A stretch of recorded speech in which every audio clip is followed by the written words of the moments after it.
been southbound, I've been hellbound, riding on the midnight train. Going too fast now, think I'll slow down, standing in the pouring rain. What's going on, guys? Tony and Tristan here with the One Hell of a Life podcast. What is up, son? What's going on? It's Wednesday, and we're getting into the fall, getting some fall temperatures, and we're back here on another podcast. And yeah, just got out of the woods and I got to go miss a deer. That was fun. Yeah, you gave her a haircut. I did, but we're gonna know who she is when she comes by. Yep, that's for sure. So anyway, y'all, we're super excited.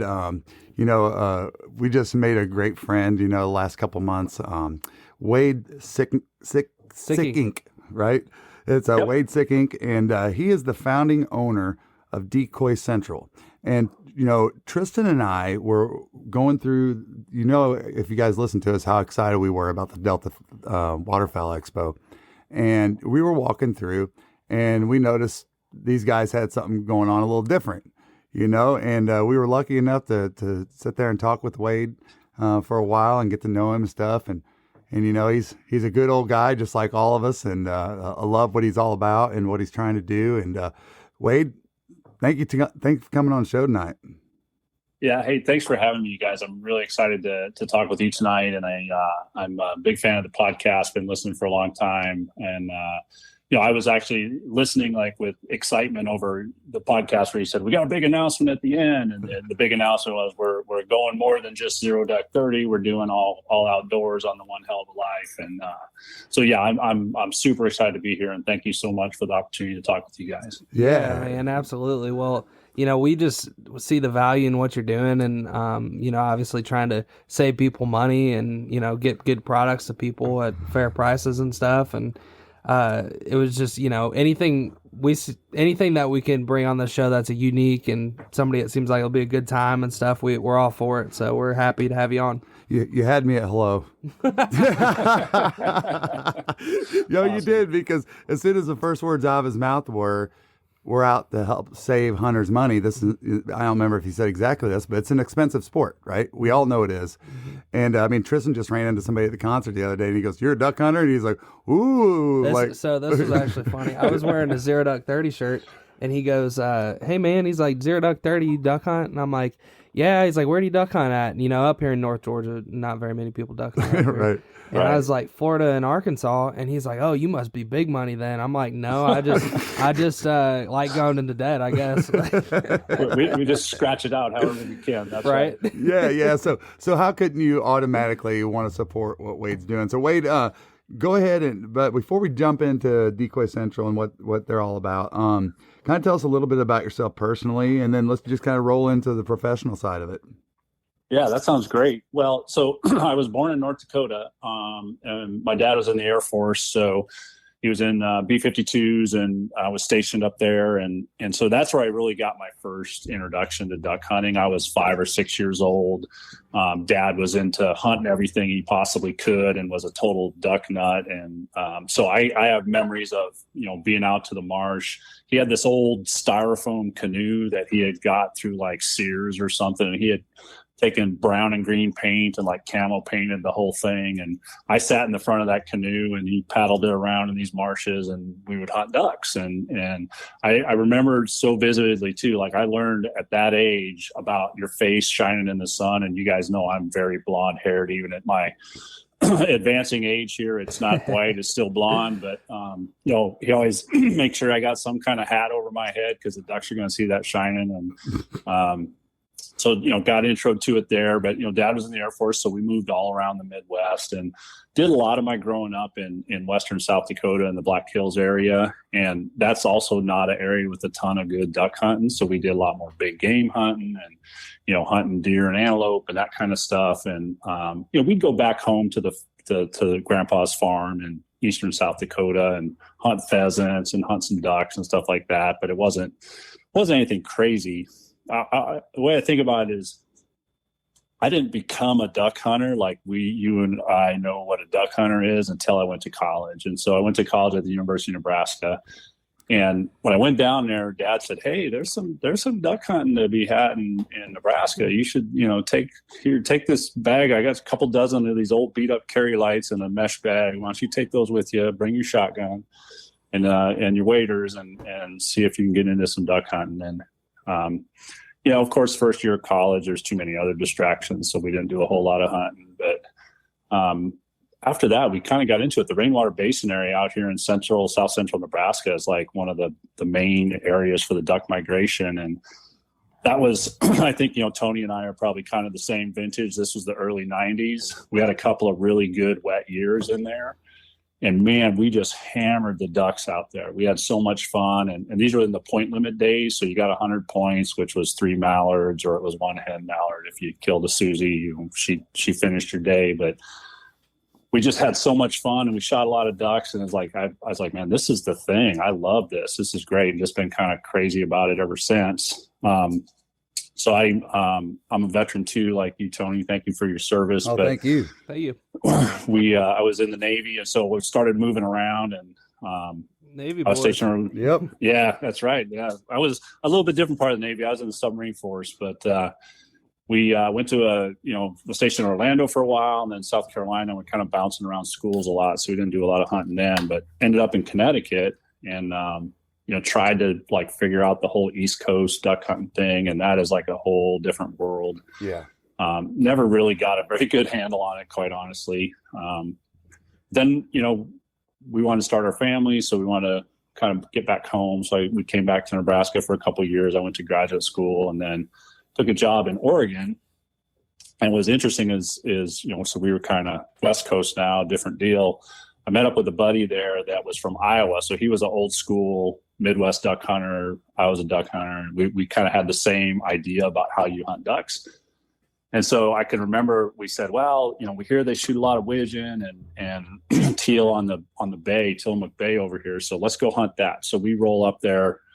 We kind of go up there one afternoon and scout it all out, and then duck season opens. And so we're, Midwest guys, you got to be there 2 hours before the sun's up. And so we're there at the boat ramp at like 4:30 in the morning, and there's boats everywhere. Like there's trucks and boats and trailers just all over the place. And we're standing like, what in the world is going on? Like, we're going to be in like a war zone here. Well, what we didn't realize is these guys are all going salmon fishing. Like they're we looked around, and all these boats none of them are duck hunting boats. They're all like fishing boats. And apparently they all go out early to go fishing because they want to get to their right spot. So we were the only hunting boat. All these guys are looking at us. We got this low profile boat with the blind on it and stuff. They're like, what are you guys doing? Right. Hey, man, we're going Psych. to try and shoot some ducks, man. But what we didn't know, so we did this for a while, and we kill a few birds here and there. And it was like, whatever. We weren't being very successful. And finally, we got a hold of somebody that told us, well, you don't so much kind of hunt the morning on the bay, you hunt the rising tide. So whatever time the tide is rising, that's when you want to hunt. Mm-hmm. And so, sometimes that's at like 11 in the morning. Mm-hmm. We're like, it seems so weird to be rolling out to duck hunting. But then we started killing birds and kind of figured it out. And so had a lot of fun with that. And then our family was starting to grow at that point. We wanted to kind of have our kids grow up around their cousins and some of those kind of things. So we moved back here to Nebraska in 2005, and we've been here ever since.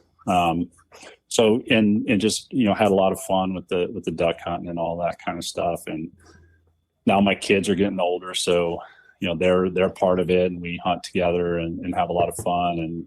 And they're my one son's kind of involved in the business a little bit too, and my future son-in-law. So Jeremy's a young man that's going to be getting married to my daughter next spring, and there's a whole story around Jeremy. But he didn't grow up hunting at all, but he's become a total duck nut, and he's like so into it, it's crazy. And so he's kind of helping out with some things too. So it's kind of fun to do all of this with them and see them get excited about it, and be part of what's going on, and just spending that time out in the marsh with them, or out hunting deer. Or my son killed his first mule deer this last fall. He killed his first antelope the fall before that. So that's neat. That's the part I really enjoy about it. Is I love doing it. I love being out there and being part of it, but I also love sharing that with them. And like I said, my future son-in-law now is he's in it just like he was my boy and raised in the way we've been doing this. And so it's just been, it's a lot of fun. It's a real blessing. We're really, I'm excited to be able to share that with them now. Yeah, there's definitely something to be said for that. Like just the other night, my dad's like, "Hey, you want to go out and get in the tree stand after work?" And I was like, "Man, I can't. I don't have time tonight or whatever." And he's like, "Man, I don't think I'm gonna go." He's like, "It just ain't the same." And it's true. It's like there's something, it's whether he gets a deer or I get a deer or whatever it is. Yeah, like when Tristan shot that turkey last year, I said, "This is our turkey." Yeah, it really felt that way. Yeah, that's funny because half the time I don't shoot a turkey either. I go and I'm with the boys, and I love watching them do it and work the call and bring the bird in, and I get as much enjoyment out of that anymore as I do shooting one myself. Sure. Mm-hmm. I just figured something out, Tristan. What? Since me and you, I think that we're really by ourselves. We're only half a good hunter, and so then when you combine forces, it makes us a predator that's you better not be messing with. I would say most of the time that's true until the other night when we were not successful. Yeah, this is true. This is true. But yeah, no, it happens. Yeah, man. But so tell us about how did you get into creating Decoy Central and kind of start from the ground up on that, from the conception to to making it become reality. Yeah, this is a story. You guys are gonna be crazy about this. This is quite the story. So, this is probably 2010. So what is that? 13 years ago now.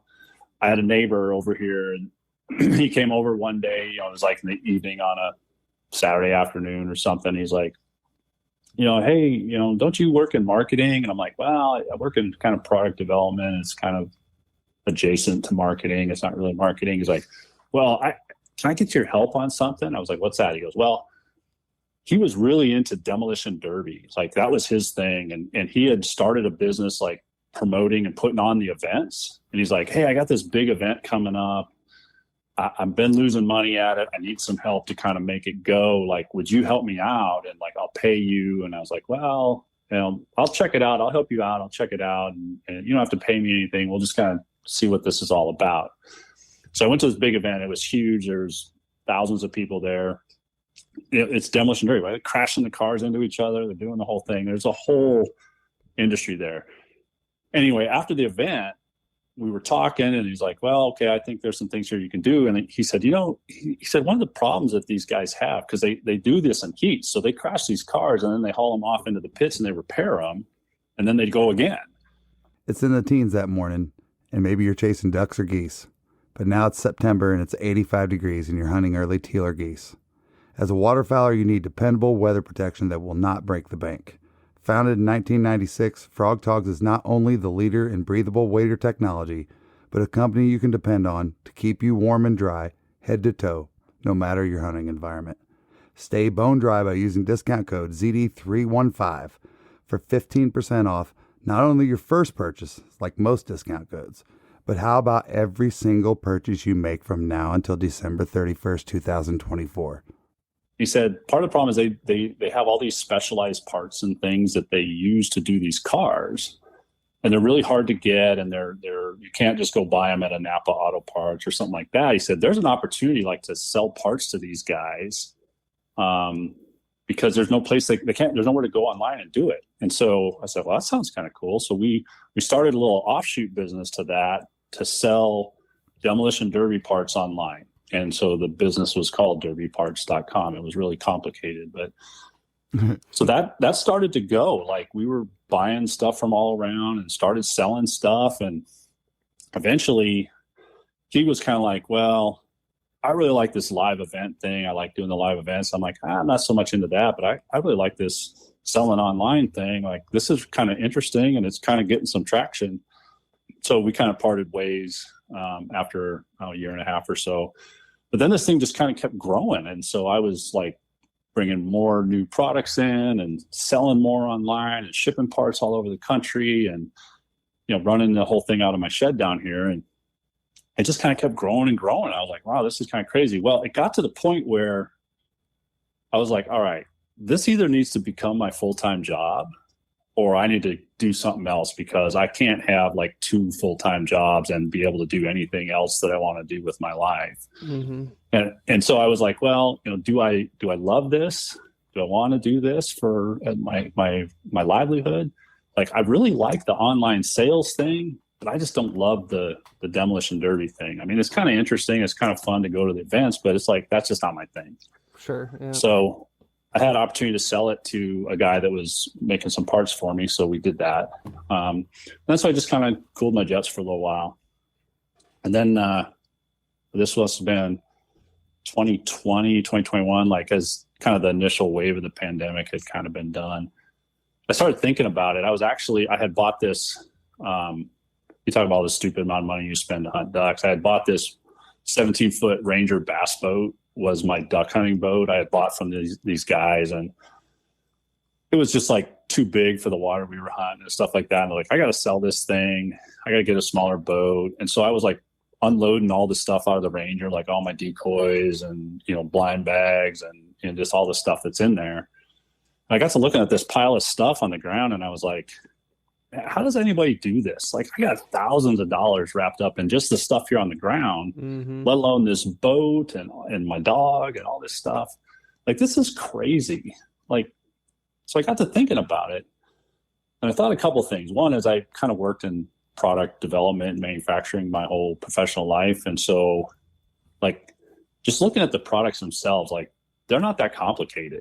Mm-hmm. I mean, there's some of the motion one, electronic stuff that are complicated, but the basic decoy is pretty uncomplicated product.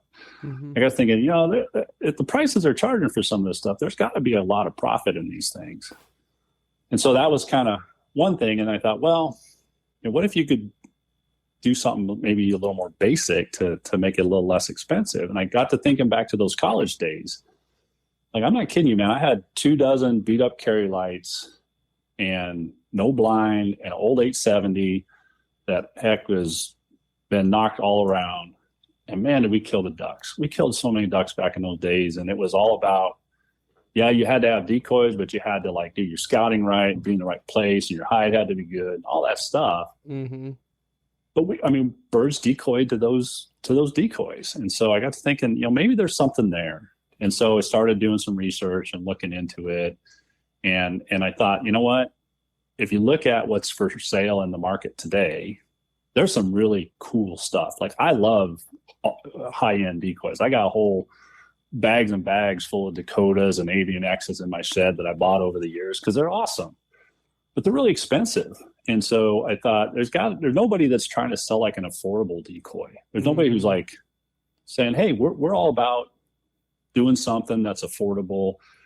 I'm not going to make any bones about it. It is not the high-end, super ultra-realistic decoy that has some world champion carver made the molds for it or anything like that. It doesn't have 7 different tie-off points on the keels.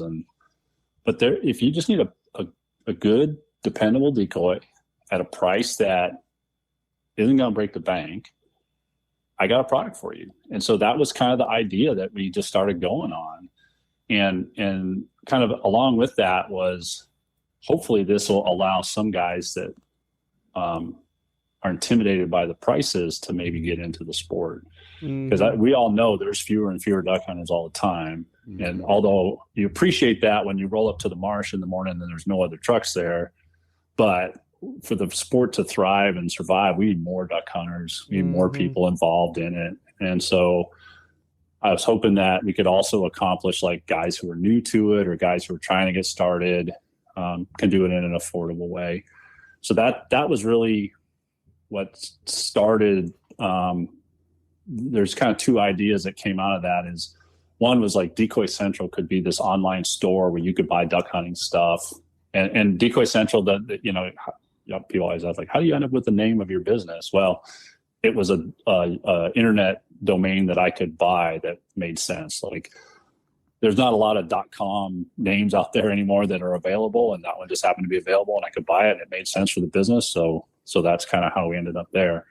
Perfect. But so that was like, hey, it could be this cool retail store where we could have stuff at a really great price. Some of it could be like under our own brand, but we'll offer other products too, because there's a lot of cool stuff out there. So that was kind of that piece. And then the other piece was, okay, well, if we're going to have our own in-house brand, what does that look like? And that's what became Super Blocks. So the idea there is, my dad always called decoys blocks. My one buddy I mentioned that I hunted in Oregon with, he always referred to them as blocks. It's kind of an old school way of talking about decoys. I said, hey, they're super blocks, man. They're a super price. They're a good product. That's where the brand came from. And so just started doing some research on where could I get, them manufactured at the right price and all of that. And just kind of started heading down that road. And it took a couple of years to kind of get it all figured out. But then here it would have been May of 22. It was a very monumental day, and my wife still thinks I'm crazy, but the semi truck with a shipping container full of decoys rolled up to my house, and we unloaded a 40 high cube into my shed, hundreds and hundreds of boxes of decoys. I was like, all right, this is real now. Now we got to sell these things. So Sure. we set up the website in June of 22, and then we went to the Delta show that July. And that was a heck of a good experience, man. We just met so many cool people, and people got to know us. And even to this day, we sell more stuff into Arkansas, Louisiana, Mississippi, Florida than probably any other region of the country. I think because we've had a real presence at that show and really kind of supported that part of the market. Like I shipped 5 boxes of teal to South Florida yesterday. That's beautiful. Yeah, it's awesome. And so, that was kind of the start, and that's kind of why we did it. And I had the idea, like, we want to be affordable. We want to help hunters out, but I didn't really fully crystallize to me until this last winter. Like, we went through the season, had, did pretty well, sold some stuff.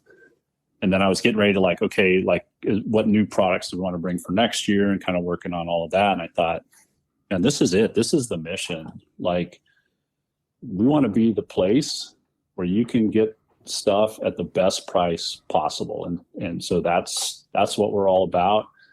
I'm looking all the time at what's out there and what guys are selling stuff at. And we're just trying to make sure that we're the best price you can get. And hopefully the products work good for guys. And it was really one of the things that happened this year at the Delta show that was, and I thought your guys' podcast on that was awesome, the way you talked about everything there, because it was like spot on of what the experience is like. Oh, well, but we had guys come by our table that were just like, they would come with their buddies and they'd be like, hey, look at these mallards, man, this is a really good price. And then their buddy's like, yeah, I bought decoys from these guys last year. You should get some. Like, nice. That's really encouraging, like when that kind of stuff happens. So heck yeah. It's been a heck of a ride, and it's been fun, and but that's kind of how we got going with it. It was just kind of an idea that came out of that, and started digging at it and picking at it, and now here we are, about a year and a half into it, and so far so good. I mean, we're growing good this year. That's awesome, man. I'm looking at your website right now and just kind of, looking at some of these prices and stuff. And obviously I don't have the product in front of me and things like that, but they look good, and obviously they're decoys. Decoys at the end of the day are, at the end of the day, they're decoys. You know, right. Birds aren't like, oh wow, that flocked head's like, oh, I love that, And right. But just like the price on these, like, you got teal on there for $34.99 for a 6-pack. Even if you go to Academy or something like that, you're going to be spending $50-something probably. Those are like pre-COVID Academy prices. Yeah. Honestly, they were like, actually, I think at that time you get teal for like $44. Mm-hmm.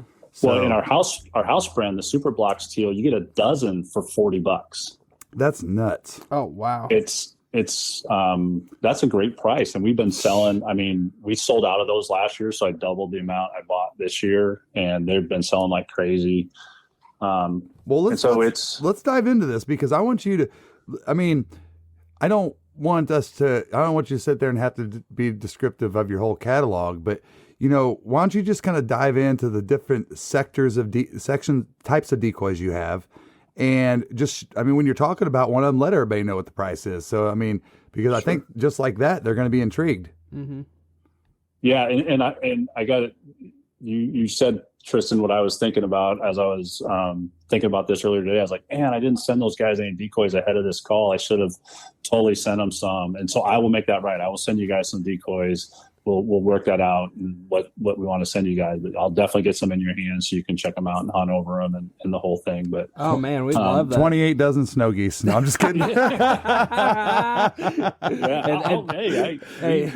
snow geese are new this year. And somebody on this podcast is gonna be like, I got 56 dozen. Yeah, exactly, for sure, man. No. The bigger spread. Yeah, but no, it's so I'm doing this all with my own money. Like it's like I said, myself and my son. I don't have I can't do everything all at once. You got to make some choices. Like, okay, where do you start? Yeah. So I just tried to keep it real basic in the first year. We had mallards, we had green wing teal, we had Canada goose floaters, and just like a mallard feeder butt.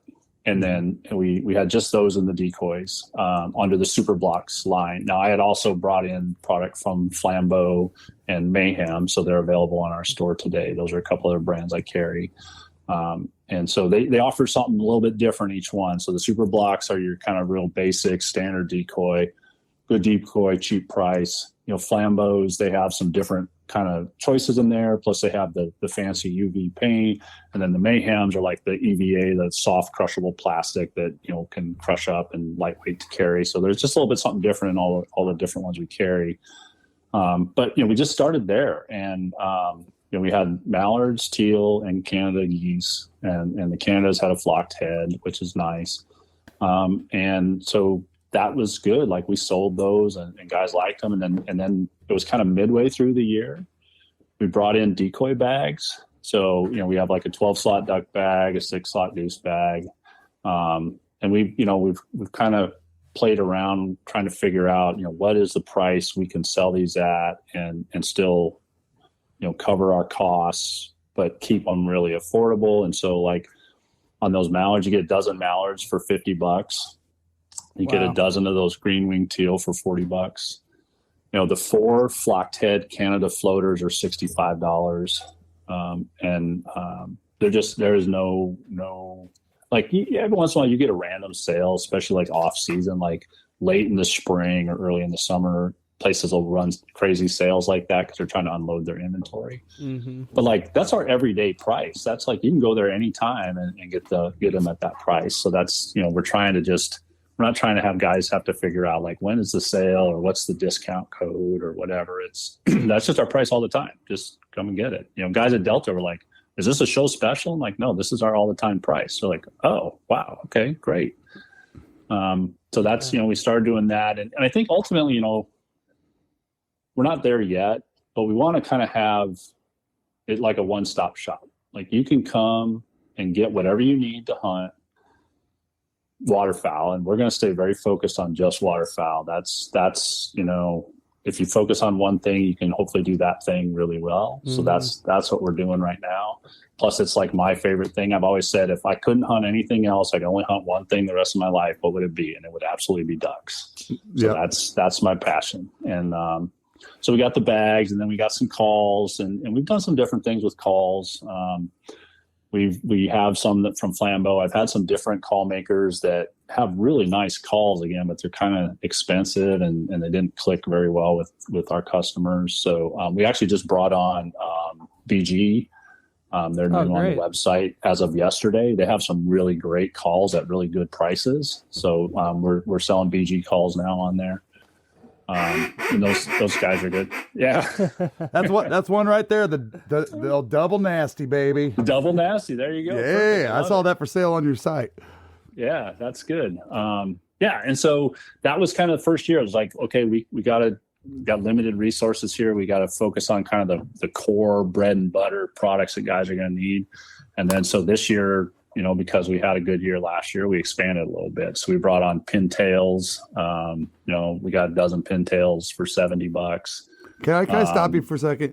There's something special about buying pintail decoys, man. Like when you get them, I mean, when you get your first half dozen pintail decoys, when you get them, you just sit there and you're like, where's the beer at? Yeah. Where's the beer at? You open a beer, you sit there, look at it, and you're like, dude, that's a beautiful freaking, I'm going to kill a big old sprig with one of those things, dude. Well, like it's just like shooting a bull sprigs the same way, right? Yeah. Like, we killed one last year. We don't get a lot of them around here. And we killed one last year, and it hit in the water, and Jeremy and I looked at each other and like, that was a pintail. And like we both like raced out there. We're like keeping the dog down. Like, no, we're getting this one. We're getting this one. Well, we got a we got a pintail decoy, one of Cade's real expensive ones. We stole. Well, no, I think he gave it to us actually, or maybe we stole it. I don't remember, but we took it, and it's a Dakota pintail. And nice. We all got. I mean, if you love decoys like you say you do, I've got my Dakotas, and you know what? Nobody's not even allowed to breathe on them. Because they cost a lot of money, but we got this one pintail decoy in here that we got from Cade, and we have him sitting on top of the mini fridge. It's like an iconic, legend over there. like he's the emperor surveying the scene, right? Yeah. Yeah, I just told him that. But it is something about that. But that's cool that you guys added pintails. And what else do you guys have now? Yeah, so we added the pintails. We added the snow goose floaters. So we got those this year. We brought in some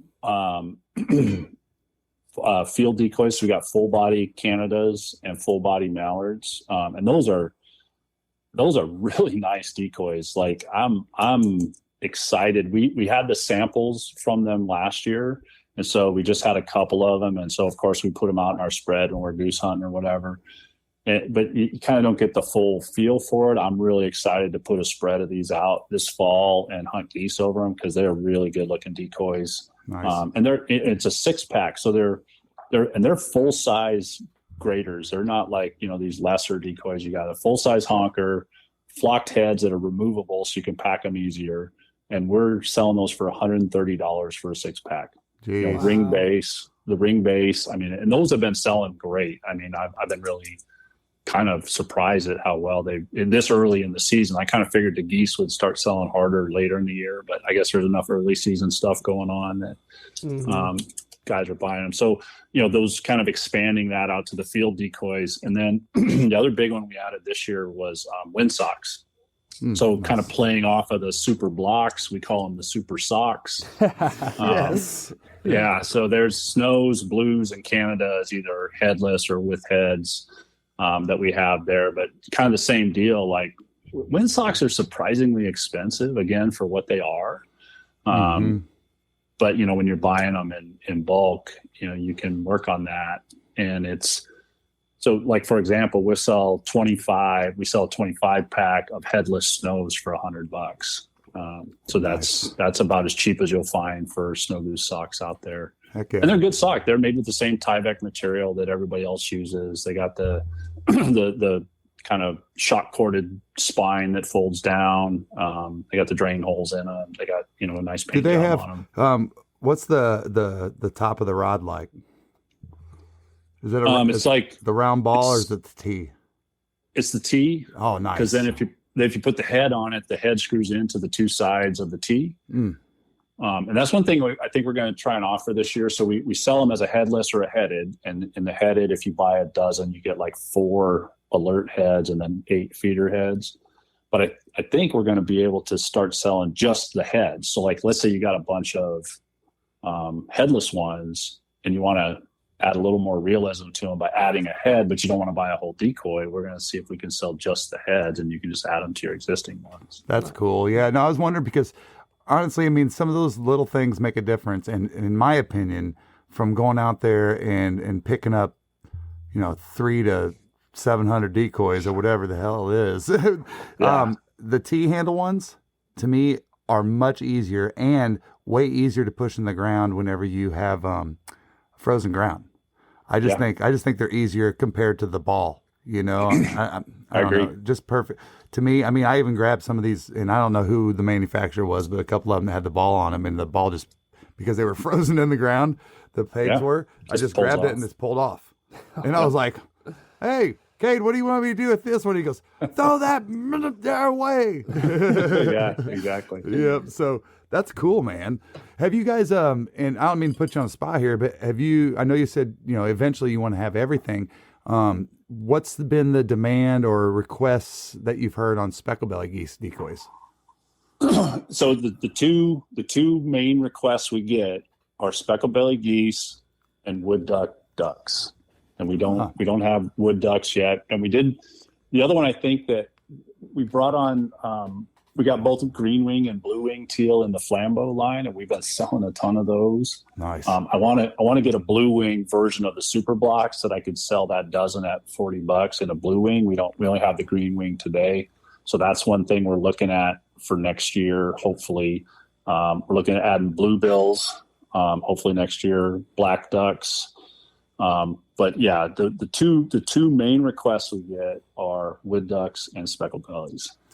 In the outdoors, every detail counts. See sharper, aim clearer. From the river's edge to the heart of the flooded timber, Hook and Bullet has your vision covered. Hook and Bullet's purpose-built optics are flawlessly crafted to give you an edge regardless of your outdoor pursuit. Use code ZeroDuck30 for 15% off a pair of Hook and Bullet sunglasses today. And so wood ducks are a little bit tougher because you just got to have get a custom a mold made just for those, and there's not as much volume probably in them. I don't know for sure, but so we got to figure that one out, because that's probably our number one request, honestly, is wood ducks. I'd be curious to know, and I'm not going to put you on the spot again, but I am. So I'd be curious to know. I was just thinking this out about blue wings, all right? And I found myself, even in a state that I can hunt blue wings all year long, I found myself more in need of early teal decoys, all hand decoys, way more than I did the full.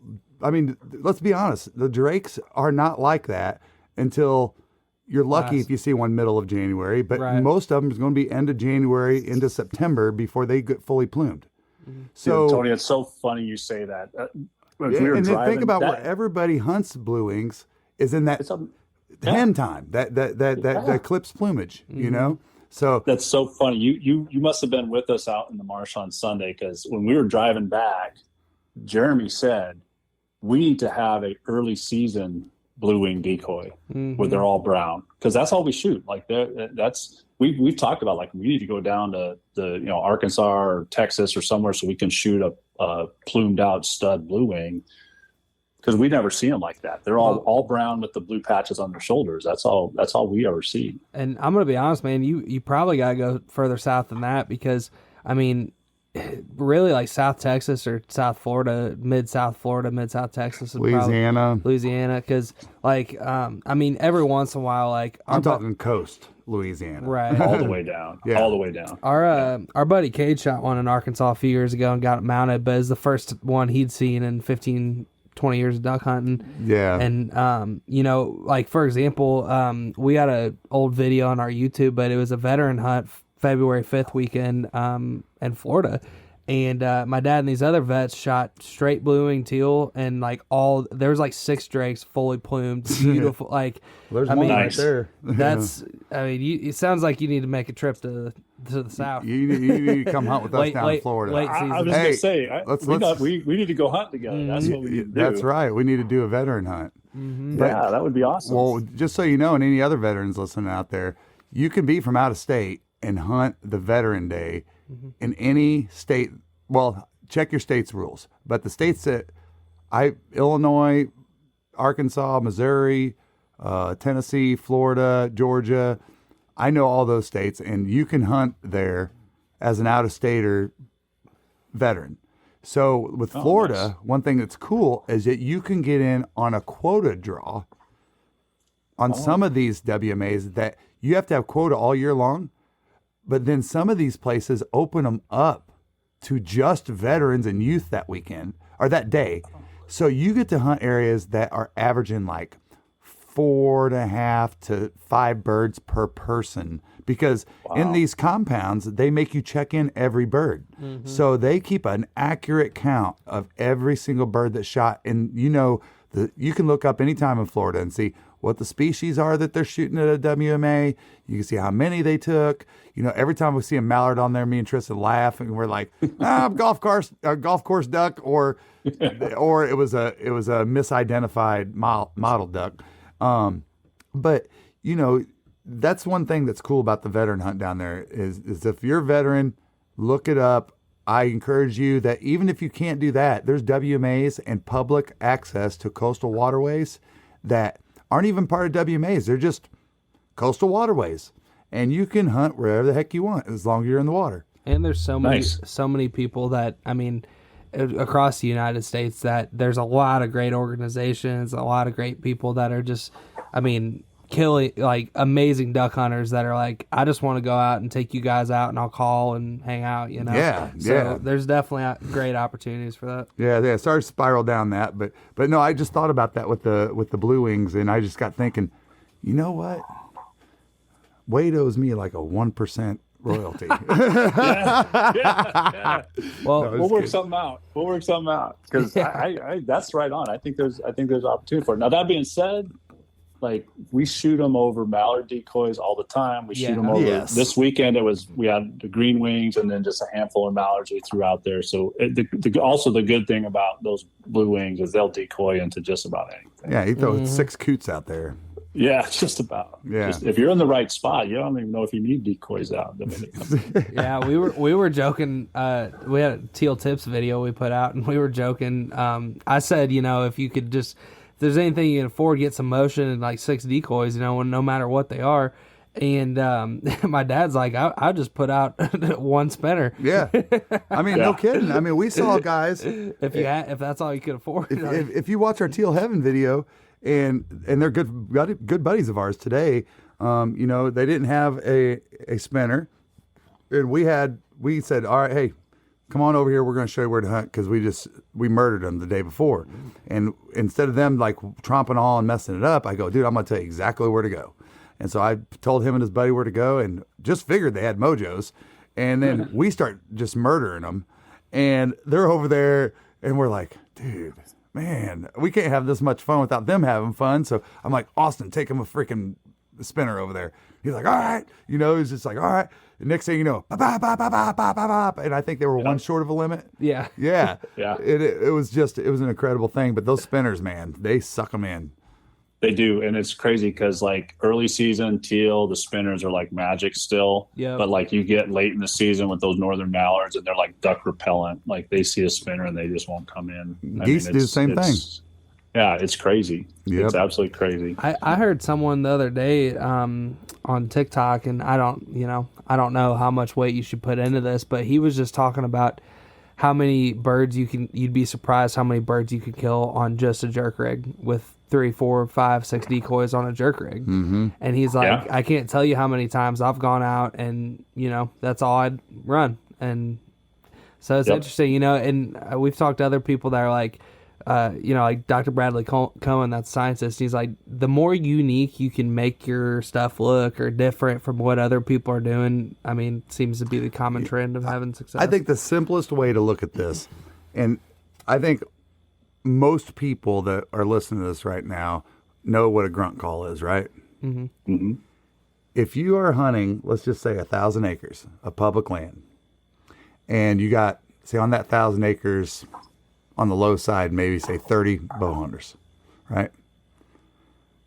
Most of the time, 30 of those bow hunters are going to be going, bat, bat, bat, bat, bat, bat, bat, rattle, rattle, rattle, bat, bat, bat, bat, bat. So, like what Dr. Cohen was saying, he goes, do what they're not doing. Mm-hmm. You know what I mean? You just got to be different. And sometimes it means shut up. Yeah. It does. It really does. We hunted pintails one time where we literally, and other ducks were falling too, we didn't do a thing. On a reverse wind too. Yeah, on a wind that was hitting us in the back and at like 30 mile per hour, 35 mile per hour gusts. Mm-hmm. But, we just didn't do a thing because we were like, they just landed, like one surprised us and just landed while we were talking or something. And we were like, we didn't have to do shit for that duck to fall in here, you know? It dropped right in. But that's the wind was when creating motion. The guys across the marsh are hammering the high balls. We usually just sit and say, okay, well, they're either going to respond to that and go in there, or they're not. And if they're not, then they're going to come over here. Right. So yeah, I you're right. You can do something that's just different, and a jerk rig is a good way to, on low cost. I mean, there's some really cool like surface motion decoys out there. There's like this whole explosion of all these different types of like ripplers and splashers and different things now, which are really cool. I mean, yeah. But those are expensive. I think, a simple jerk rig, or, you go old school, like the flooded timber guy, and just kick the water kind of stuff. I think that can make a difference too. Yeah, no, absolutely. Yeah. That's the only downside is, those products do get, kind of pricey, and unfortunately a lot of them, different brands, a lot of them don't last a super long time too. And then you're playing the game with, I got to replace a battery, you got to replace this, that, and the other. And well, go ahead. No, I was going to say, I'm just going to put it out there, and I've done this before, that if you steal my idea right now, I'll find out where you live.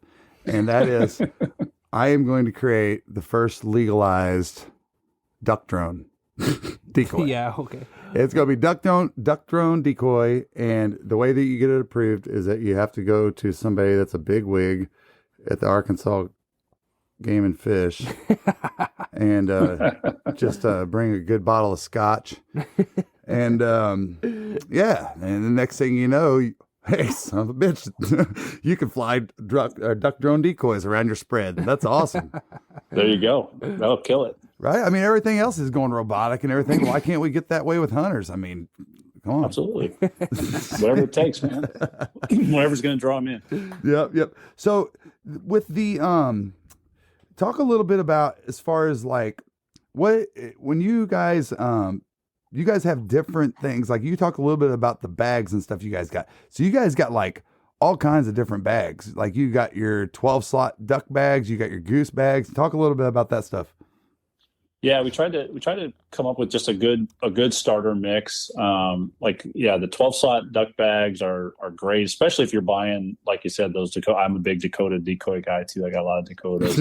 They're nice to put your nice Dakotas with their flocked heads in those 12 slot bags, so they don't get knocked around and stuff. And then the goose bags, those are a 6 slot because they're usually bigger.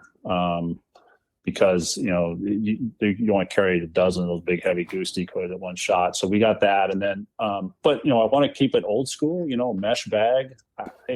I still use a mesh bag, so I got the Dakotas in the nice 12 slot bag, but I got 24 super blocks in a mesh bag that we haul around and throw in the back of the pickup, and just because it's easy and it's cheap and it works, and the way with all these Texas rigs these days too, it's kind of nice to take your rig and just like drop it in the top of the bag. And so we got the mesh bags, and we're trying again, same deal. Like I bought some of these slotted decoy bags, and they're really nice bags. They're like $80, $90. I'm like, that's just crazy. Yeah. And so we sell our 12 slot bag at $40.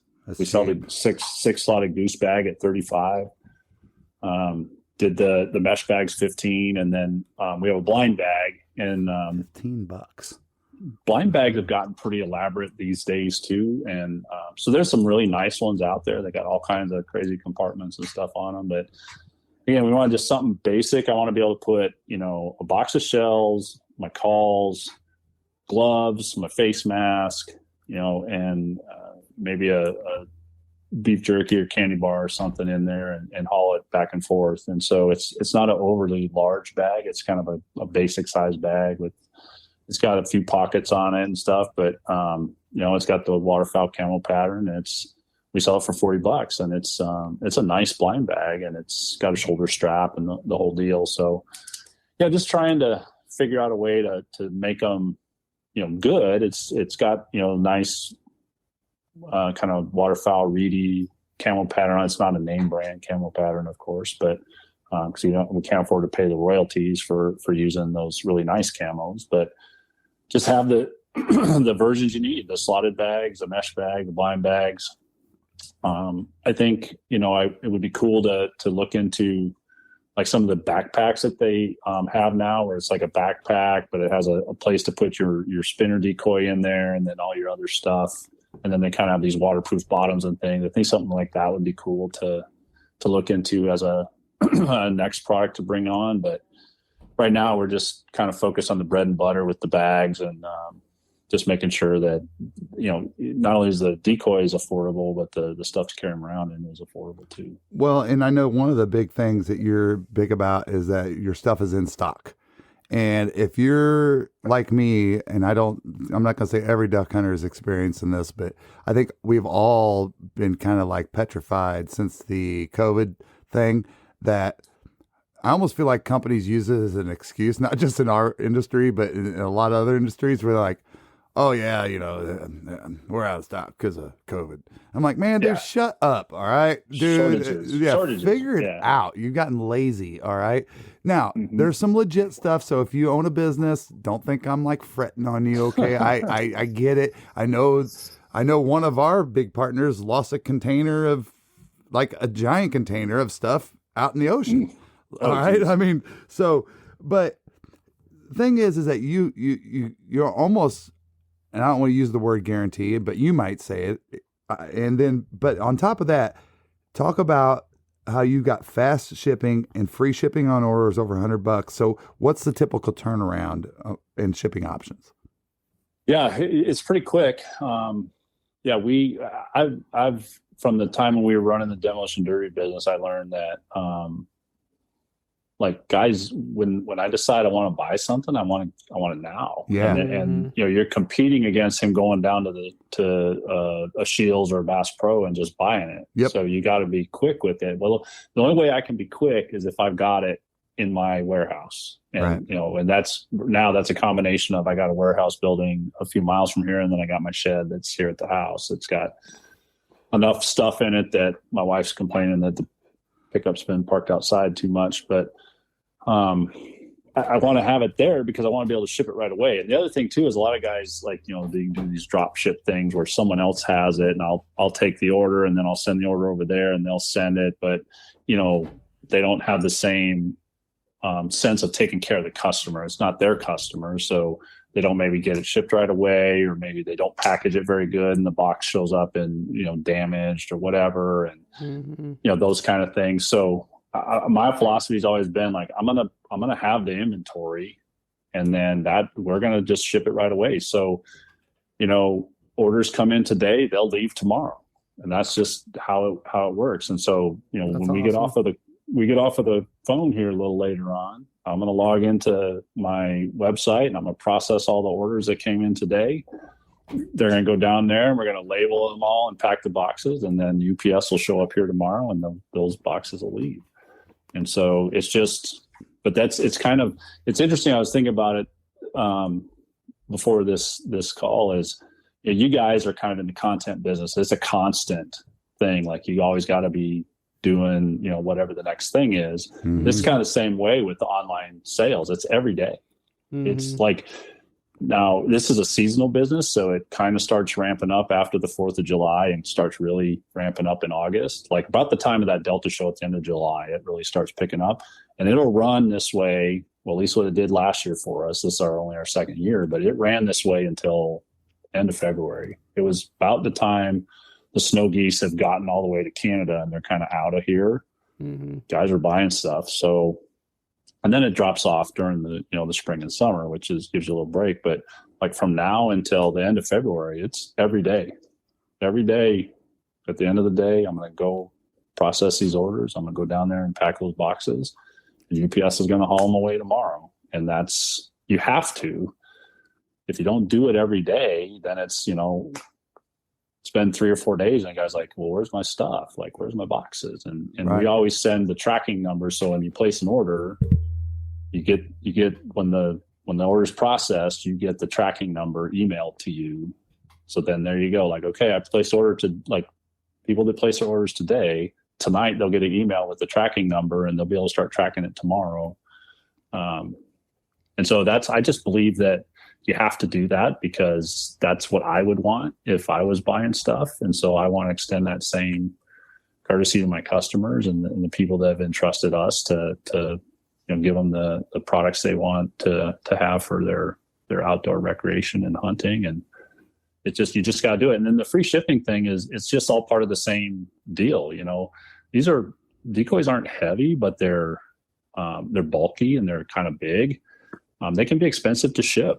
And so, a guy might say, wow, geez, I'd really like to get a couple dozen of them, but I don't know, it's $40 or whatever to ship it. And I'm just not going to do that. Well, then now now he's not hunting. And that's we want to make it easy for guys to have the stuff they need to hunt. So we just did some math, and honestly, I don't know if this math is we're still new enough at this that we're trying to figure this all out, but just kind of tried to do some math to say, okay, like if, guys order a couple dozen of this or that, and we give them the free shipping at $100, where are we at on that? I don't want to be in a position where I lose money, but honestly, I don't necessarily need to make money on that order either. Mm-hmm. And so if I can be, break even to slightly positive, then we're moving the business forward, and we're gaining ground, and we're helping people out. So, there's a lot of different free shipping things out there. It's kind of one of just this day and age, it's just one of them things. But I've seen, some decoy companies that are like $400 to get free shipping. I'm just like, man, who's spending $400 at a crack on this stuff?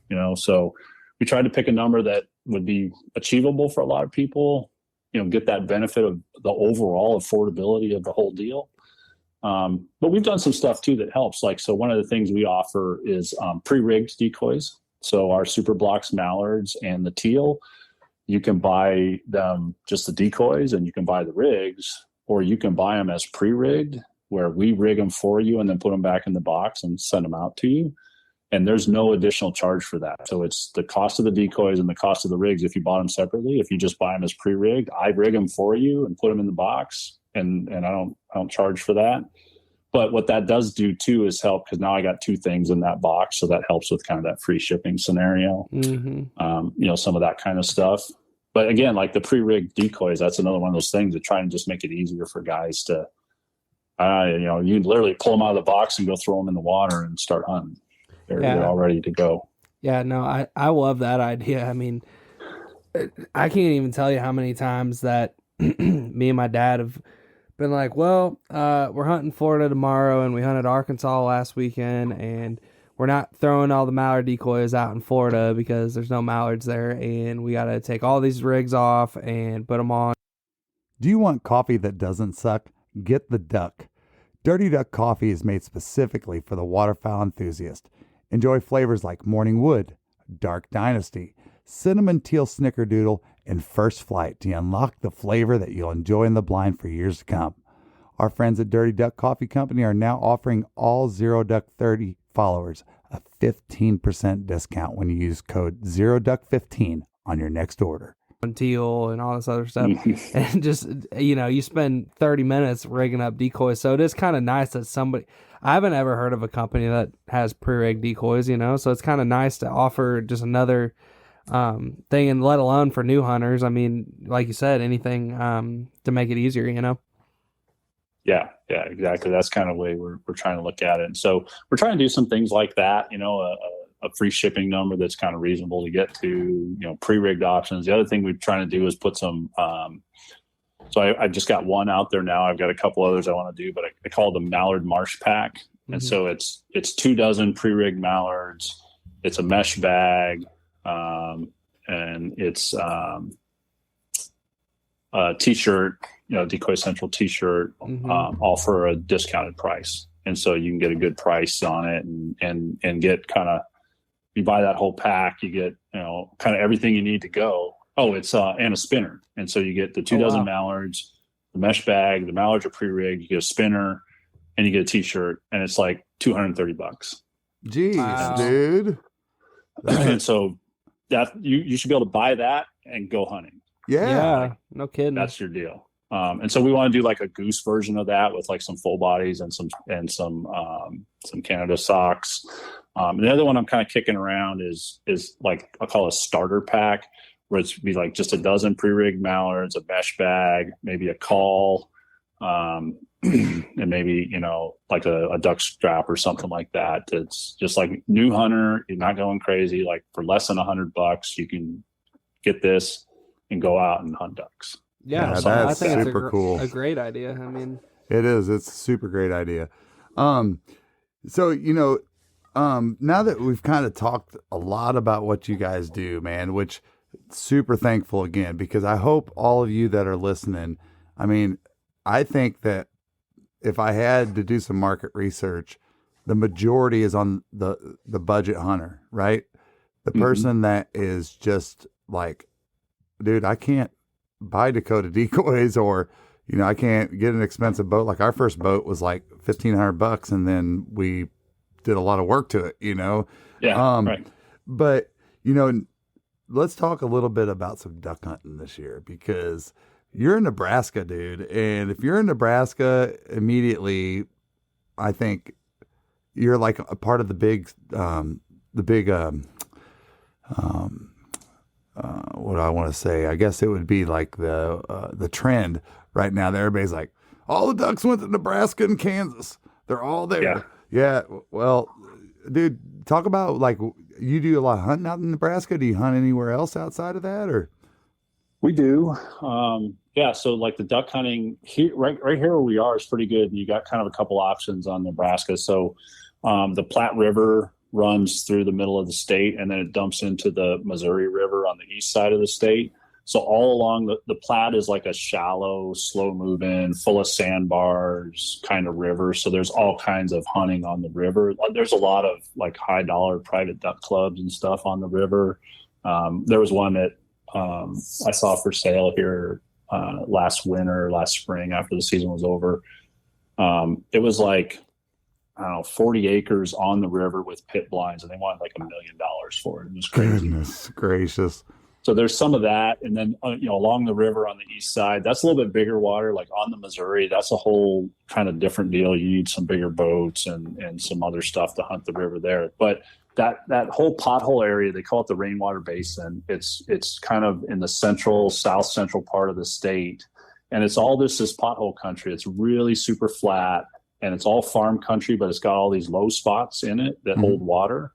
And over the years, like Ducks Unlimited has done a really good job of preserving a lot of that. So between the state and the federal government and stuff that Ducks Unlimited have done, there's a ton of public hunting area out there.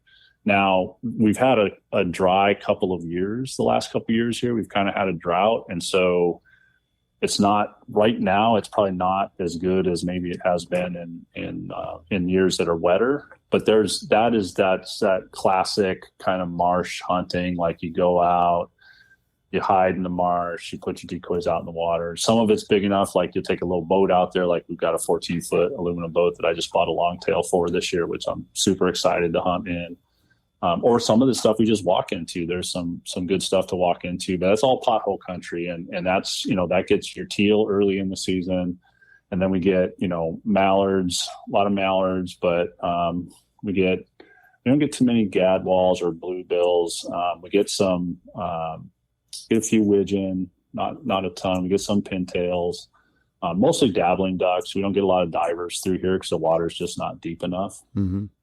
And then that extends down into Kansas. So you've got some big marshes in north central and central Kansas. And it's just kind of the same thing extended down. So the birds just travel down through that whole way. Sure. And so that's, like you said, a lot of that kind of talk about Nebraska and Kansas is that whole complex of potholes just runs through that whole. And it really kind of starts in North Dakota. It's not so much in South Dakota, but North Dakota is kind of the same way with a lot of that country up there. So we hunt all of that. We hunt it all year. So like the teal season, this will be the last weekend for the early teal season is this coming weekend. And then it'll close, and then big ducks will open. Depending, the zones are a little more chopped up on big ducks, but they'll start opening early in October, and then kind of everything's open by mid to kind of maybe around the 15th, 16th of October. But that's all the duck hunting. How many mallard drakes can you guys take out there? 5. All right. So one more than the Mississippi Flyway. Yeah. And so, and Nebraska's kind of doing an experiment right now. So, one of the ideas that is out there is that maybe people aren't getting into hunting because they're nervous about their ability to identify a bird and, not like shoot too many of the wrong ones. Cause the limit's 6, but it's like 5 mallard drakes and 2 pintails and 1 canvasback. It's all this stuff, right, in the limit. And that's to somebody who's new to it or doesn't have an experienced hunter to go with. The idea is like they might just be intimidated by that and not hunt. So they offer an option when you do your HIP permit that you can take this the tier 1 they call it, which is the 6 bird limit, but you have all these species restrictions that you have to abide by. Or they have what they call a tier 2 option, which is it's 3 birds and it's any birds at all, doesn't matter what they are. Oh, that's interesting. That's kind of cool. So the idea is like, if you were intimidated by that, you just take the 3 bird, the tier 2, and you just shoot whatever you want. It doesn't matter. Mm-hmm. The stats I've seen on it said that about 15 or 20% of the hunters are taking the tier 2. So it's not a majority, but it's not an insignificant amount. We all take tier 1 because we want to shoot as many birds as we can. So we're trying to do that. But it is kind of interesting. So they've done this the last couple of years. I think they're going to do it a couple more and kind of look at the data and see, do we think this helped bring more hunters into the fold or not? I think Kansas might be doing something similar too. That's very interesting. Yeah, it's kind of cool that they're trying something out to see if it'll help more people want to hunt. I mean, shoot, even if it's, I mean, in my opinion, like 2% or 5% or whatever. I mean, whatever percent it is, it's better than nothing, you know? Exactly. I mean, I remember when we first started duck hunting, you know, it was like, one of the first things I remember is like, all right, ducks never quit, you know, they'll keep flapping their wings the whole time, you know? Yeah. So like we'd be sitting there or whatever and see a bird off in the distance and be like, is that a duck? Oh, Cormorant. no.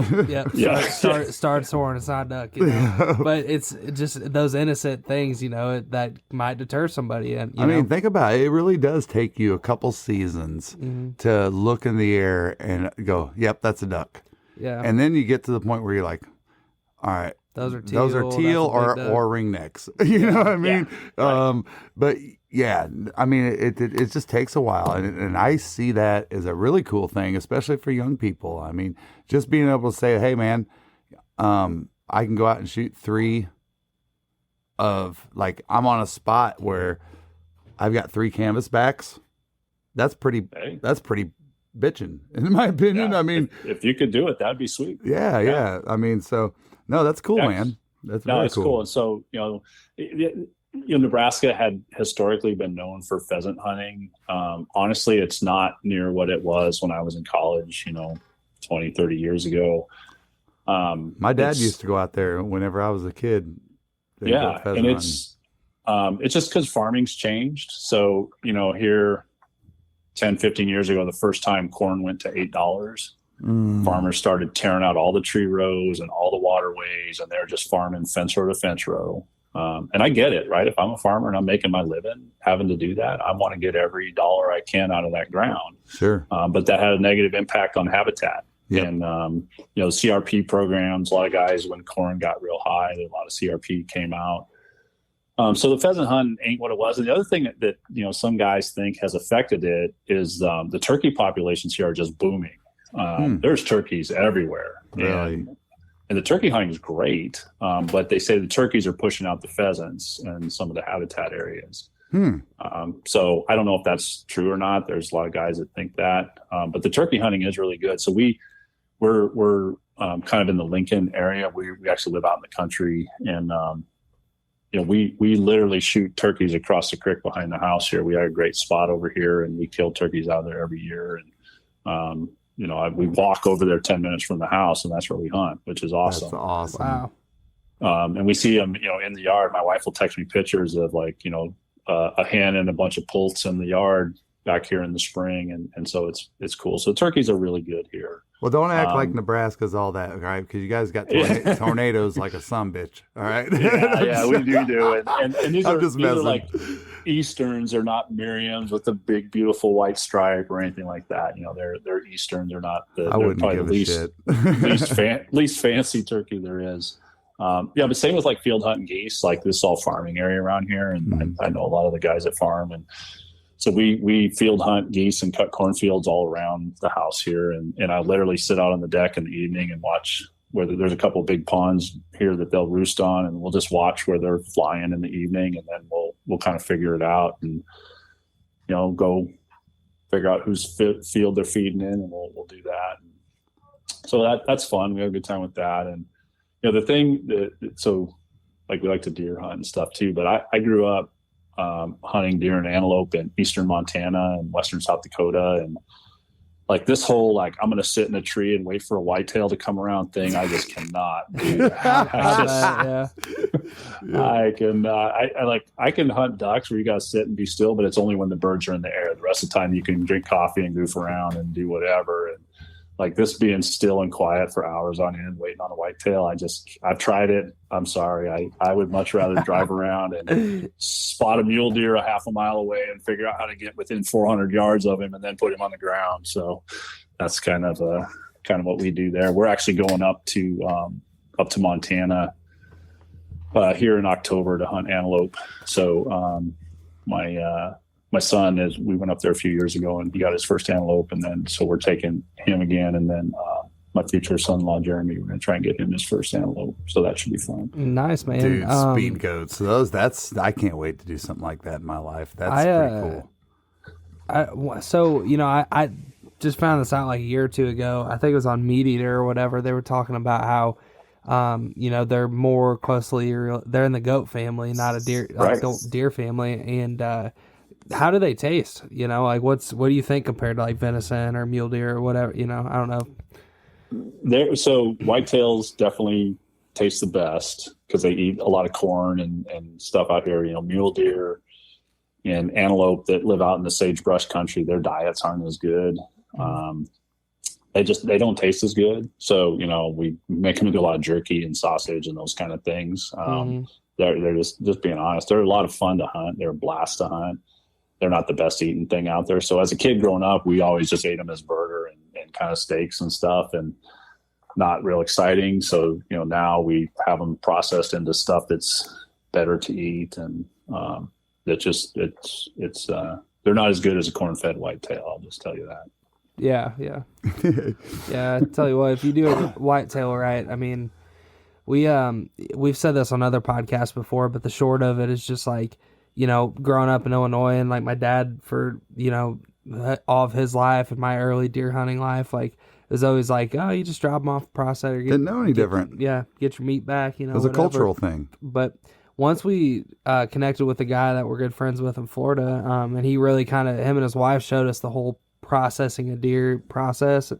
It has just changed the game, man. Like, oh God, the amount of delicious freaking, like I literally during this podcast, I had Drew, our good buddy, text me. He's like, dude, those deer taco recipes, or I make these crock pot deer tacos. And he's like, I've ate it 5 times since I visited you. And he's like, it's so good. But it's once you get a hang of it, man, there's so many good things you can do. Goodness gracious. I mean, the only thing I would put next to that is speckled-belly goose. It's very, very similar to me, but yeah, that venison, dude, I can't live without it. Mm-hmm. Like when I was talking to Tristan about going hunting in the evening after work, I want to take advantage before the daylight savings time changed, or what's it called? Not daylight savings. It's it's daylight savings when it goes back to the regular. Yeah, when it gets then it's always like a, like you just like. Womp, womp, womp. I can't hunt in the evening after work anymore, that kind of thing. And so part of me the other night was like, when we were talking about like, well, it's not the same. I was like, dude, I'm hungry. I mean, I'm like hungry, and I need freezers are thin right now. I got 1 pound of deer burger over there, and to me, deer burger, I love eating it the way that I make it. But when I look at that's all I have left, I'm like, dude, I'm chomping on bones. Yeah. You know what I mean? I need some more freaking rump roast. I need a shoulder roast. I need freaking something. So, but that's awesome. So what's your hunting plans this year? I mean, what are you getting out and chasing this year? Are you going to be going out and speed goat hunting and deer hunting or? Yep, ducks and geese around here. We're gonna go out and hunt antelope in Montana in October, and then the Nebraska firearm rifle deer season is in mid-November. So we're gonna hunt that out in western Nebraska and kind of the open sandhills country. It's not really so much like row crop farming out there; it's more open country and that kind of stuff. So that's more kind of the spot and stock mule deer thing. So we're gonna hunt mule deer out there. And then, it's on my list. Like I've never done the Arkansas duck hunting thing. I need to do that. So I don't know if we'll get it done this year or not, but we're going to do that here real soon. Either, if we don't get it done this year, then definitely next year. I've always wanted to. We made a lot of good friends down in that area now. I know some guys that we can probably hunt with. So got to get that taken care of. But that's probably the bulk of it for this year. My daughter's getting married next May, so there's a lot of expense that goes along with that we got to make sure we can cover. And tell me about it. My son got married during the middle of the rut. Yeah, but thankfully, at least he had the good sense to get married in May, not during hunting season. But, that's a funny story too. So her fiance, this kid Jeremy, we really like him. He's a really good kid. And so the funny story is, he was driving home from work one day, and he called me up and he says, "Hey, I see these geese were feeding in this field. I stopped and talked to the landowner. We got permission. Let's go hunt it tomorrow morning." I was like, "All right, cool. Let's do that." So my son, Evan, couldn't make it. Well, no wonder you like him. Yeah, right. Yeah. Well, so the funny part about it is this was like December or whatever. And we're out there. So it's like 8 a.m. We got all the decoys out. We're laying in the layout blinds, and there's not much wind. The birds aren't really moving. And so I'm just kind of laying there, and I'm real comfortable and warm. And I'm kind of starting to doze off a little bit. And Jeremy goes, it's quiet. And I hear him go, "Well, Megan and I have been talking about the future." And I immediately snap awake. I'm like, "Oh, he's going to do this right now." We're out here hunting geese. Our partners at HuntWise are offering an exclusive discount for Zero Duck 30 followers. As an elite member, some of the features you'll immediately gain access to are HuntCast, Windcast, peak kill times, property lines, owner information and phone lookup, 250 map layers, unlimited offline maps, 3D maps, social media, and on top of it all, save up to 50% off some of the top hunting brands in the industry. Download and explore the #1 hunting tool set today and save 20% by using code DUCK30. He's going to ask me to marry my daughter right now. He set you up right, dude. That was totally perfect. I was like, what a genius. Let's hear it. He probably didn't see a single goose, dude. No, that was right. And I was like, well, that was well done, young man. All right, you're good to go. I got a funny story about that. So when I asked my wife's dad, he's in town. We lived in Jacksonville at the time. I don't even know if I've told you the story, Dad, but obviously you're super nervous, to ask your future father-in-law, to marry his daughter. And we got it all planned. He's coming for Christmas or whatever. And we get having a couple drinks or whatever and hanging out at the house. And he is just telling me all about his metal detecting, man. Just on and on and on telling me about his metal detecting.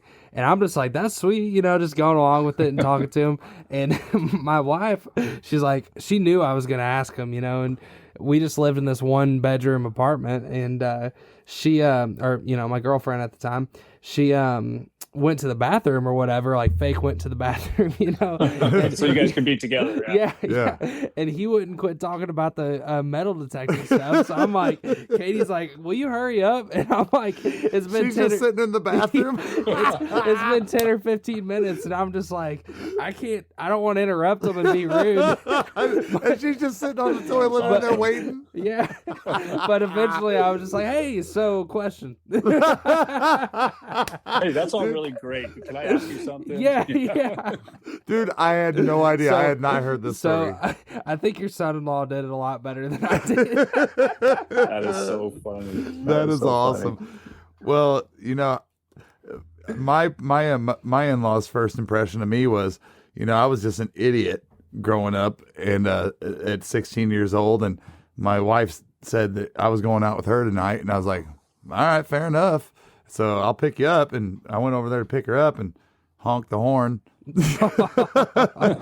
I didn't learn any mannerisms as a young man. I didn't have any leadership, and then that happened, and I came in and I had frowning faces looking at me, and we went out to get in the car, and then the car wouldn't start. So it was a stick shift, so she had to help me push it down the hill so we could pop the clutch. I'll start it. That's Nice. that's like a movie. Yep. So my mother-in-law loved me from day one. I'll bet. That's awesome. No, but man, I asked some version of this to everybody that we have on the podcast, but what's the funniest hunting story that comes to mind? Yeah, this isn't a duck hunting story. We all got tons of duck hunting stories, but like one of the craziest ones is, and it's a great memory of my dad. My dad passed away a couple years ago, so Sorry to hear that. I love all the hunting memories and stories. And so this was a long time ago, 2004. We had my buddy and I, and then my dad and his buddy, we decided we're gonna go to Canada and hunt caribou. And we're just like, man, we'll go to Quebec, we'll hunt the migration, it'll be awesome. So we set the whole thing up, flew to Montreal. So this isn't even the funny part of the story, but we flew to Montreal, and the lesson learned, like if I ever do this again, is don't book yourself on the last plane that arrives at midnight, the night before you're flying into the hunting camp. Because we got off the plane in Montreal, we rolled down to baggage claim, and like all the bags come out, and we're kind of getting our stuff, and finally the little carousel thing stops, and I look over at my buddy Steve. I'm like, where's our rifles? Like, they didn't come out on the thing. He's like, I don't know. And like, we started asking around. Oh, the rifles are still in Chicago. They didn't make it on the plane. So we're like, we're leaving at 5 a.m. to fly to the hunting. Well, so we didn't know what was going to happen. We talked to the outfitter. He's like, he'll have a rifle you can use. Like, go ahead. So we went on, and the good news of the story is we got back to Montreal a week later. The rifles were there waiting in customs for us. So it ended up being okay. But lesson learned is give yourself a day of buffer. So when your rifles don't show up, they'll show up the next day. But anyway, so we hunted this whole hunt up there, which is just amazing. We had, you fly in on the float plane into the remote camp, and there's 6 of us, and you get to shoot 2 bulls on your tag. And so we hunted through the whole thing, and it's our very last day hunting, and Dad hasn't filled up either of his tags yet. And like, Dad, man, you got to get a bull on the ground. And he's like, I know. So I'd filled both of mine. Steve had filled his. My dad's friend Earl had filled his. So and this, a lot of hunting stories are embellished. This I'm going to tell you is 100% true. This is exactly what happened. So we're hiking out there, and we spot this bull. He's across the way, a couple 100 yards, whatever it is. And so Dad like leans over this rock, and he's looking on him. He's getting all ready, and I'm looking through the glasses, and he touches it off. It goes boom and whop. That sound you can tell when it hit. Mm-hmm. And I was like, you hit him, and this caribou started like pawing the ground. He was like hitting the ground with his feet. He's like spinning around in a circle. He's like making this weird noise. I'm like, I don't know what's going on. Like, you hit him, but he isn't going down. You need to hit him again. So Dad cranks the bolt. He lays back down over the rock. Boom, whop, hits him again, and the caribou falls over. So we go over there, and we're like, you can see that the shot that put him down is right behind the shoulder. It was perfect. Everything about it was right on the money. And I'm like, well, where's that first shot? Because I know you hit him. I heard it. He was acting all sick and like all like crazy, like something weird was going on with him. I'm looking around, and then I go, oh my God, there it is. And Dad goes, what? I go, you hit him straight in the pecker. I have never seen a shot like that in my life. And I was like, he castrated him. No wonder he was acting so sick and wounded, and like he was pawing the ground. He was like, oh my God, what'd you do? Will you just kill me? Like, oh my God. I was like, Dad, you could not have done that shot in a million years if you had tried. He's like, I wasn't trying, believe me.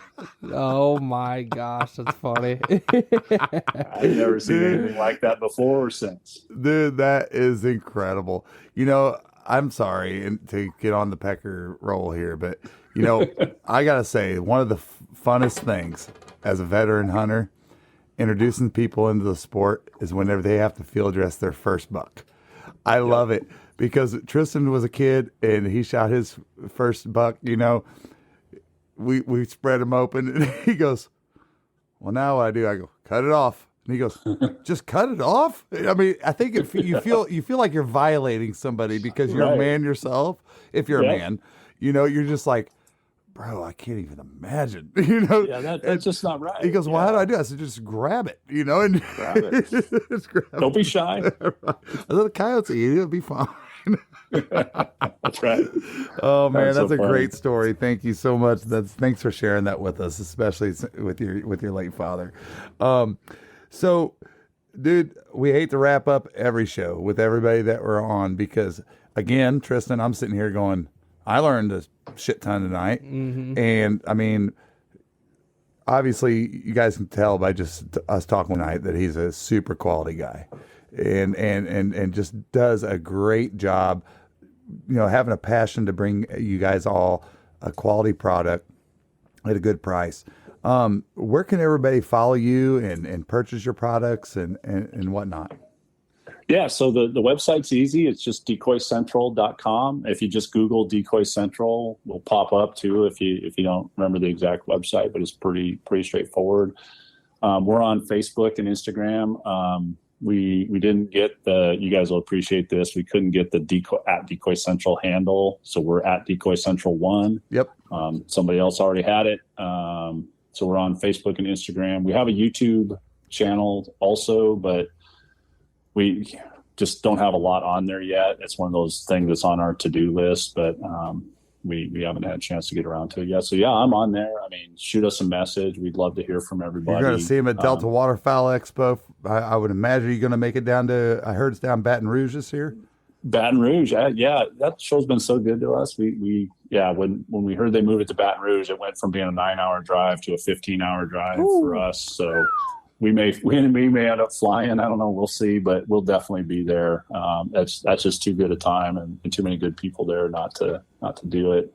So it's really good. And I want to say thank you to you guys for having me on. And this has been a lot of fun. And you guys do a great job with your podcasts and just your obvious love of the sport and hunting and the way you talk about it, your enthusiasm is this.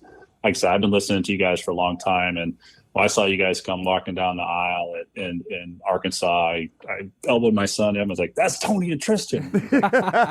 He's like, "Who's that?" I'm like, "That's Tony and Tristan. You watch the booth. I'm going over there." Man. And so it's been really fun for me, and I really appreciate the opportunity to come on here. Well, thank you so much for the kind words, man. You don't know how much those kind of things mean to us, and just honestly, it's the fuel.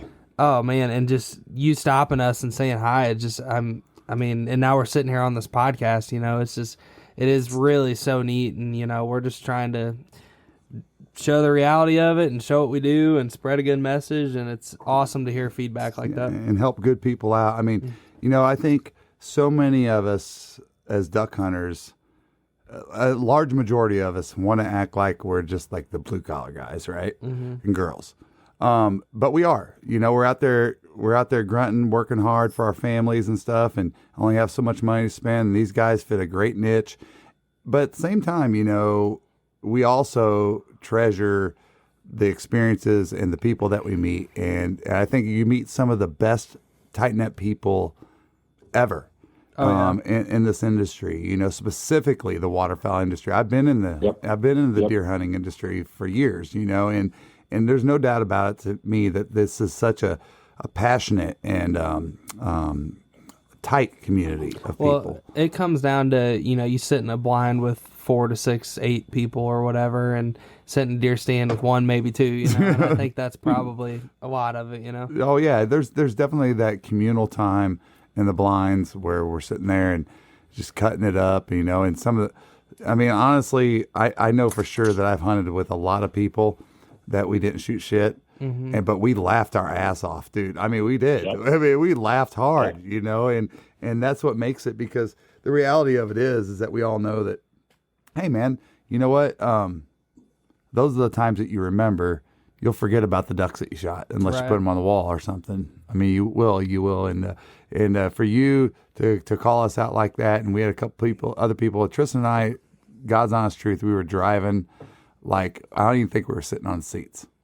We were just so excited, and we both thought that we was going to eat and fall asleep because we made such in 36 hours, we drove there, we partied our ass off one night, drove back, did 12 hours or whatever, or 10 hours or whatever we did at the show, and did all that in 36 hours, and we were just on higher cotton all the way back. And it just from meeting folks like you, and man, we appreciate what you're doing. Yeah. Well, thanks again for the opportunity. Now we got to get together and hunt sometime. Yes, That's sir. the next step. That's right. And then also, it sounds like we're gonna have to have dinner, a couple beers or something in Baton Rouge. Yep.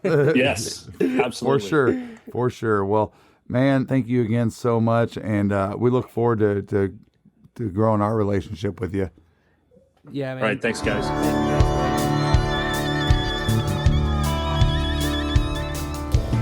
I've been southbound, I've been hellbound, riding on the midnight train. Going too fast now, think I'll slow down, standing in the pouring rain.